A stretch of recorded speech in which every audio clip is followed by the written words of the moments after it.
திருபுவனம் அஜித்குமார் வழக்கில் ஒரு பெண் அளித்த புகாரை முறையாக விசாரிக்காதது தான் நடந்த கொலைக்கு காரணம்னு பலர் குற்றஞ்சாட்டியிருக்காங்க.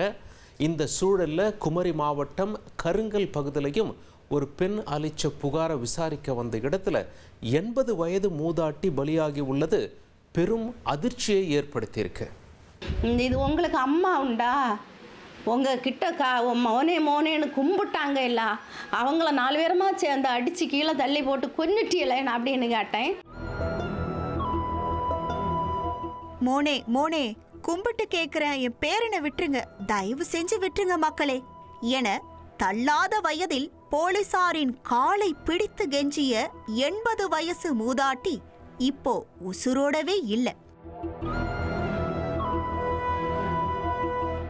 விசாரணைக்கு வந்த இடத்துல போலீஸ்காரங்க மூதாட்டிய தள்ளிவிட்டு கொலை செஞ்சிட்டதா குற்றச்சாட்டை முன் வச்சிருக்காங்க. செவ்வாய்க்கிழமை அதிகாலை 5 மணிக்கு நிம்மதியா உறங்கிட்டு இருந்த குடும்பத்தை நடுநடுங்க வச்ச விசாரணைக்கு என்ன காரணம்? தேடி வந்த நபர் ஹிஸ்டரி, சீட் கிரிமினலா அல்லது தீவிரவாத சதிகாரர்களோடு தொடர்புடைய ஆன்டி இந்தியனா? யார் அவர்? விடியும் முன் மஃப்டியில் போய் விசாரிக்கிற அளவுக்கு அப்படி என்னதான் குற்றம் பண்ணாருன்னு கேட்டப்போ நமக்கு கிடைச்ச பதில் இந்த ஆடியோ. சொல்லகுட்டி என்னங்க சொல்லு சொல்லுங்க. ஒன்னும் என்னடி சொல்லகுட்டி, அவியோடி பொண்டாட்டி.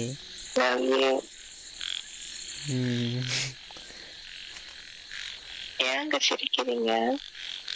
சும்மாதான், சந்தோஷமா இருக்கு.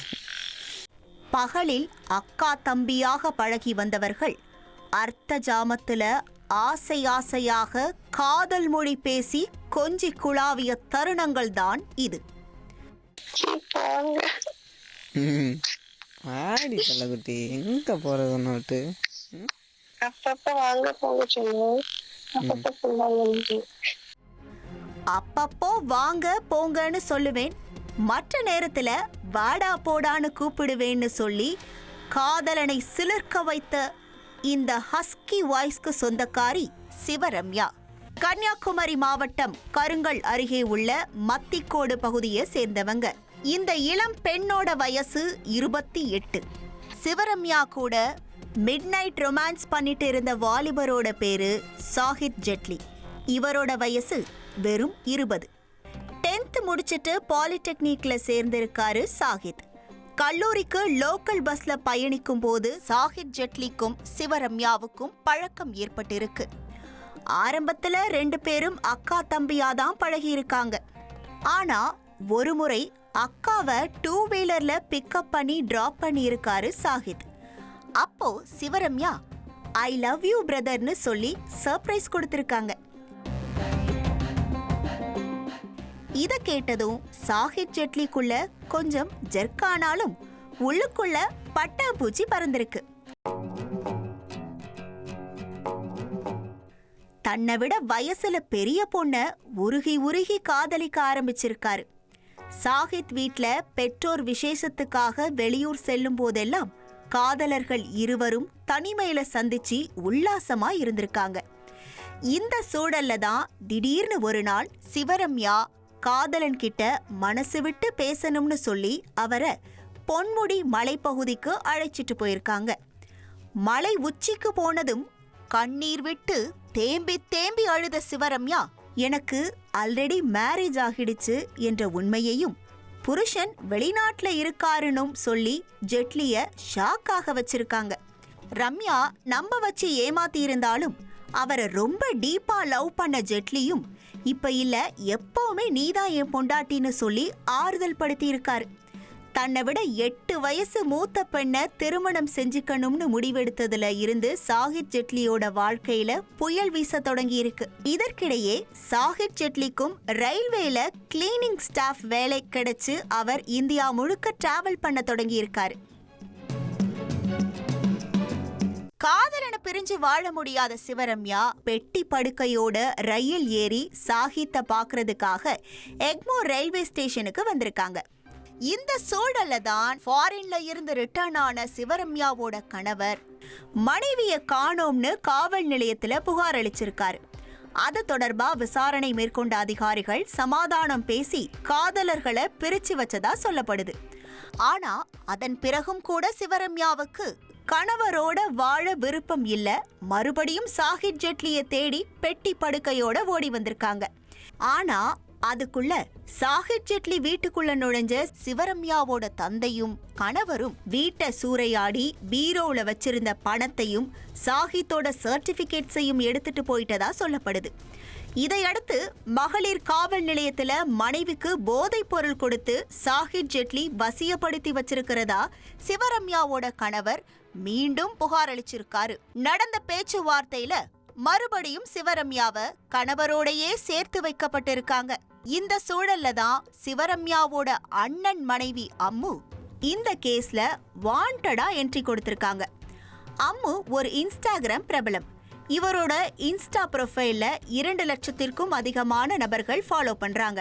கலர் காஸ்டியூம்ல கவர்ச்சியா ரீல்ஸ் வெளியிட்டு வரக்கூடிய அம்மு கிட்ட இருந்து கண் கலங்கி சில வீடியோக்கள் வந்தது அவரோட ஃபாலோயர்ஸ் மத்தியில பெரும் அதிர்ச்சியை ஏற்படுத்தி இருக்கு. சப்போஸ் நான் ஏதாவது சூசைட் பண்ணிக்கவோ இல்லை ஏதாச்சும் ஒரு விஷயம் நான் பண்ணிட்டேன்னா என்ன உண்மை அப்படின்னு உங்களுக்கு தெரியாம போகக்கூடாது. இந்த வீடியோ நான் எதுக்காக நான் எடுக்கிறேன் அப்படின்னா, என் மாமனாரு, என் ஹஸ்பண்டோட தங்கச்சி, அவளோட ஹஸ்பண்டு, என் மாமியார், இவங்க எல்லாருமே எவ்வளோ பெரிய ஒரு கீழ்த்தனமான ஆளுங்கன்ட்டு எவிடன்ஸோட நான் ப்ரூஃப் பண்றேன். எல்லா எவிடன்ஸும் என்கிட்ட தெரிஞ்ச பிறகும் எனக்கு எல்லாம் இருந்துமே என்னால் அதை நிரூபிக்க முடியலன்னா என்கிட்ட பணம் இல்லை, எனக்கு அப்பா கிடையாது, என் சைட்ல பேசுறதுக்கு யாருமே இல்லை. சிவரம்யாவும் அவரோட கணவர் மற்றும் தந்தை எல்லாரும் குடும்பமா சேர்ந்து சாஹித் ஜெட்லியோட வாழ்க்கைய சீரழிச்ச மாதிரி பல இளைஞர்களுக்கு ஹனி டிராப் வலை விரிச்சு இருக்கிறதா அம்மு அந்த வீடியோல குற்றம் சாட்டியிருக்காங்க. எந்த ஒரு அப்பனா இருந்தாலும் மகா இந்த மாதிரி இவனு கூட ஏமாத்தி இருக்கா, இந்த மாதிரி அந்த பையன் கூட பணம் எடுத்துக்கா, இல்லைன்னா ஒரு மாப்பிள்ளைக்கும் தெரிஞ்சாலும் அவன் அந்த இடத்துல நீங்க நினைச்சு பாருங்க, உண்மையா ஒருத்தனா இருந்தானா அவன் தூக்கு மாட்டி சாவான், இல்லைன்னா ஏதாவது ஒரு ரியாக்ஷன் இருக்கும். இவனுங்க மொத்தமாவே என்ன பண்றாங்க தெரியுமா, அதை ஃபுல்லா மூடி மறைச்சு அவளுக்கு அவ பத்தினிங்கிற ஒரு போர்வையில கூட்டிட்டு அந்த மாதிரி. இப்போ என்னன்னா தப்பே பண்ணியிருந்தா கூட இவன் பணம் கொடுத்து போலீஸும் வக்கீலையும் பணம் கொடுத்து பேச வச்சு இந்த தூரம் கொண்டு நிறுத்திட்டும் கூட. அது மட்டும் இல்லாம காவல்துறையினர் சாஹித் ஜெட்லிய விசாரிக்கிற மாதிரியான ஒரு ஆடியோவையும் வெளியிட்டு அனைவரையும் அதிர வச்சிருக்காங்க. அந்த ஆடியோல விசாரணை என்ற பேர்ல ஜெட்லியும் சிவரம்யாவும் நெருக்கமா இருந்தாங்களா என்ற கேள்விகள் தான் ரொம்ப அதிகமா இருந்திருக்கு. நான் கேக்குறது சொல்லு, பிசிக்கலா தான் இருந்தீங்களா? பிசிக்கலா ஆமா சார். சரி, அதுக்கப்புறம் இது பிசிக்கலா இருந்தது எங்க வீட்டுல வச்சுதான் சார். அப்பவும் கூட உனக்கு சொல்லல கல்யாணமான பொண்ணு உனக்கு தெரியாது, தெரியாதனால நீ இருந்தியா? ஆமா சார். தெரிஞ்சிருந்தா நீ இருந்திருக்க மாட்ட. காதல் என்ற பேர்ல ஹனி டிராப்ல சிக்கிட்டோம்னு நினைச்ச சாஹித்தும் தன்னோட வீட்ல இருந்து எடுத்து செல்லப்பட்ட ஒரிஜினல் சர்டிபிகேட்ஸை திரும்ப கேட்டிருக்காரு. ஆனா சிவரம்யாவோட ஃபேமிலி அதை கொடுக்க தயாரா இல்ல. இதனால கடும் மன உளைச்சலுக்கு ஆளான சாஹித் காதலிக்கும் போது சிவரம்யாவோடு தனிமையில எடுத்துக்கிட்ட புகைப்படங்களை கணவருக்கு அனுப்பி வெறுப்பேற்றியதா சொல்லப்படுது. இதன் தொடர்ச்சியா சிவரம்யாவோட கணவர் சைபர் கிரைம் போலீஸ்ல புகார் அளிச்சிருக்காரு. இந்த சூழல்ல தான் செவ்வாய்க்கிழமை அதிகாலை 5 மணி அளவுல 4 காவல்துறையினர் மஃப்டியில சாஹித் ஜெட்லியோட வீட்டுக்கு வந்திருக்காங்க. ஒரு கட்டத்துல சாஹித் மாடியில இருக்கிறது தெரிய வரவும் போலீஸ் அவரை சுற்றி வளைச்சிருக்காங்க. பேரனை கைது பண்றத பார்த்ததும் பதறிப்போன சாஹித் ஜெட்லியோட பாட்டி சூசை மரியாள் போலீஸ்காரங்களோட கால்ல விழுந்து மோனே விட்டுருங்க மக்களேன்னு கெஞ்சிருக்காங்க.